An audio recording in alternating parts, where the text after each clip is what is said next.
আজকে আমার ভাইয়ের বার্থডে আর বার্থডেতে স্পেশাল কিছু বানাবো না, এটা হতেই পারে না। তাই আজকে ঠিক করেছি হোমমেড পিৎজা বানাবো।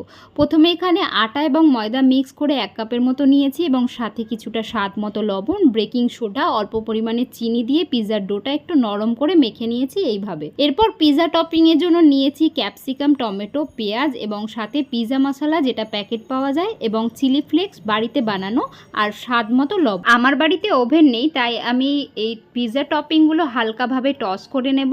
প্রথমে কড়াইতে অল্প তেল দিয়ে সবজিগুলো দিয়ে মশলা যেগুলো রেখেছিলাম সেগুলো দিয়ে ভালোভাবে ভেজে নেব 2 মিনিট মতো। আপনারা চাইলে এটা ওভেনে করতে পারেন, সেক্ষেত্রে এটা ভাজার প্রয়োজন নেই।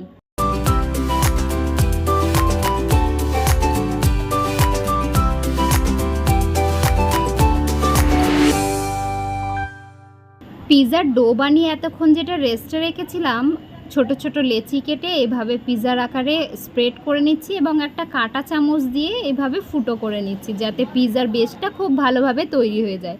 এরপর একটা কড়া গরম করে অল্প পরিমাণে বাটার স্প্রেড করে নিচ্ছি। যেদিকে টপিং দেব হালকা সেঁকে নিচ্ছি। সেঁকে রাখা দিকে পিৎজার বেসটার উপরে পিৎজা সস খুব ভালোভাবে স্প্রেড করে দিচ্ছি। ভালোভাবে স্প্রেড করা হয়ে গেলে এর ওপরে দিয়ে দেব চিজ, যেটা আমি বাড়িতে বানিয়ে নিয়েছিলাম। আপনারা যদি এই রেসিপি পেতে চান কমেন্ট বক্সে জানাবেন, আমি এই রেসিপিটি আপলোড করে দেব। খুব ভালোভাবে পিৎজা বেসের ওপর চিজটা স্প্রেড করা হয়ে গেলে ভেজে রাখা যে টপিংগুলো ছিল, পিৎজা টপিংগুলো এর ওপর সাজিয়ে দিতে হবে। আপনার বাড়িতে যদি মজরেলা চিজ থাকে ওপর থেকে দিতে পারেন। আমার বাড়িতে মজরেলা চিজ ছিল না, তাই স্লাইস করা চিজ ওপর থেকে দিয়ে দিয়েছিলাম।